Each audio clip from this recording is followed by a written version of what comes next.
एक गरीब किसान की दर्द भरी कहानी। जून का महीना था। चिलचिलाती धूप में रामलाल अपने मन में बदब देता हुआ जा रहा था। धूप इतनी तेज थी कि जमीन भी आग सी तप रही थी। रामलाल के पैर में चंपल भी नहीं थी। वो नंगे पैर लंबे लंबे पगों से आगे बढ़ता जा रहा था। उसको अपनी नहीं बल्कि अपने खेतों की बहुत ज्यादा फिक्र थी। जंगली भुंडों के झुंड खेतों में आते थे और कुछ ही मिनटों में खेत को नहस तहस कर देते थे। रामलाल के खेत में इस साल बहुत ही अच्छी तरबूजे की फसल लगी थी, जिसे देखकर उसकी जान में जान आती थी। उसके पास पैसा नहीं था, लेकिन उसने गांव के ही एक जमींदार से पैसा उधार लिया हुआ था, जिस पर जमींदार का ब्याज बहुत तेजी से बढ़ रहा था।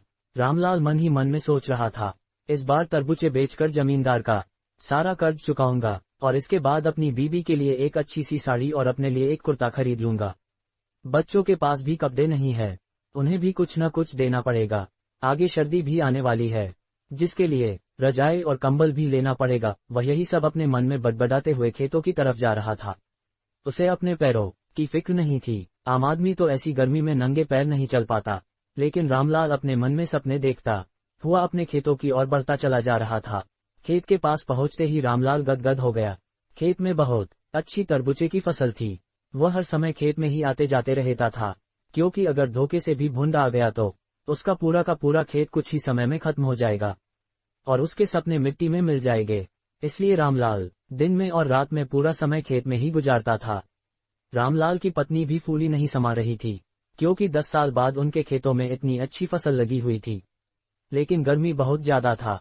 जमींदार अक्सर आके रामलाल को धमकी देता रहता था, फसल काट दो और मेरी पाई पाई चुका दो, नहीं तो तुम्हारे लिए अच्छा नहीं होगा। रामलाल ने हाथ जोड़कर कहा, इस साल खेत में फसल अच्छी लगी है साहब, मैं आपका एक एक पैसा चुका दूंगा। तरबूजे की फसल लगभग तैयार थी। जितनी खुशी आज रामलाल को हो रही थी, इनका अंदाजा लगाना आज मुश्किल था। वह मन ही मन में खुशी से झूम रहा था, लेकिन उसको पता था कि अगर जरा सी भी हमसे चूक हुई तो मेरा सब कुछ नष्ट हो जाएगा। रात में भी वह जरा सी आहट से भी उठ के बैठ जाता, अपने खेत में इधर उधर देखता और आकर फिर से सो जाता। उसकी नींद कभी पूरी नहीं हो पाती थी। उसके सपने में भी खेतों की याद बनी रहती थी। गरीब किसान की कहानी। 3 दिन बाद अब तरबूजे की फसल को कटाई करके शहर भेजने वाला था। रामलाल और उसकी पत्नी बहुत खुश थे। उन्हें पता था कि अब हमारा भी अच्छा समय शुरू होने वाला था। हम सब भी अच्छे कपड़े पहनेंगे, हमारे पास भी रजाई और गुदगुदे गद्दे होंगे, ताकि सर्दी में पूरी रात ठिठुर ठिठुर करना गुजारनी पड़े। रामलाल और उसकी पत्नी ने हजारों सपने अपने मन में संजो के बैठे थे, क्योंकि फसल इतनी जो अच्छी थी। रामलाल की फसल देखकर पड़ोसियों को भी जलन हो रही थी।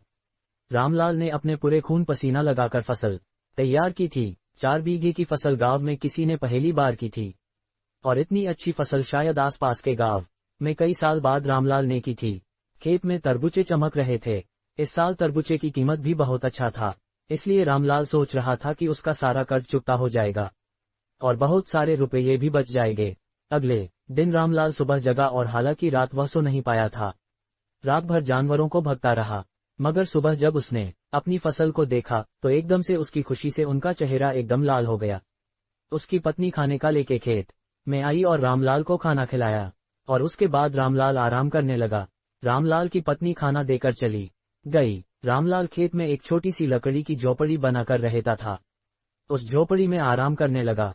दोपहर का 12 बज चुका था। रामलाल भी उठ उठकर इधर उधर देख रहा था, क्योंकि दोपहर में जंगली भुंडों का खतरा ज्यादा बना रहता था। चारों तरफ धूप के कारण सन सन की आवाज आ रही थी। चारों ओर सन्नाटा छाया हुआ था। रामलाल के खेत से गांव की दूरी लगभग 1 किलोमीटर थी। रामलाल ने इधर उधर देखा, कोई जानवर दूर दूर तक नहीं था। यह सोचकर वह आराम करने लगा। इतने में ही उसे कब नींद आ गई उसे पता ही नहीं चला। रामलाल को नींद आते ही एक भुंड का बड़ा झुंड आया और उसके खेत में टूट पड़ा। रामलाल इतना थका हुआ था कि वह बहुत ही गहरी नींद में सो गया। उसे कुछ पता ही नहीं चला और भुंड ने उनके खेत को कुछ ही मिनटों में पूरी तरह से तहस नहस कर दिया। सारे तरबूजे और पौधे पूरी तरह नष्ट कर दिया। रामलाल नींद में सपने देख रहा था। भुंडों ने पूरा का पूरा खेत साफ कर दिया था।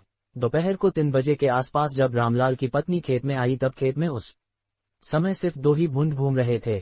बाकी खेत पूरी तरह से साफ हो गया था। उसमें एक भी तरबूजा नहीं बचा था। रामलाल की पत्नी दौड़ती हुई गई जहां रामलाल सोया हुआ था।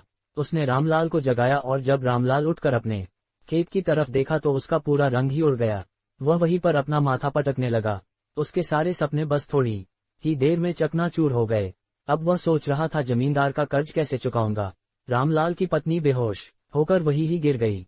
रामलाल को भी होश नहीं था, उनको भारी आघात लगा हुआ था। वह बहुत बड़ा आदमी बनने का सपना नहीं देख रहा था, वह सिर्फ अपना घर सुधारने के बारे में सोच रहा था। लेकिन अब उसके सारे सपने पूरी तरह से टूट गए थे।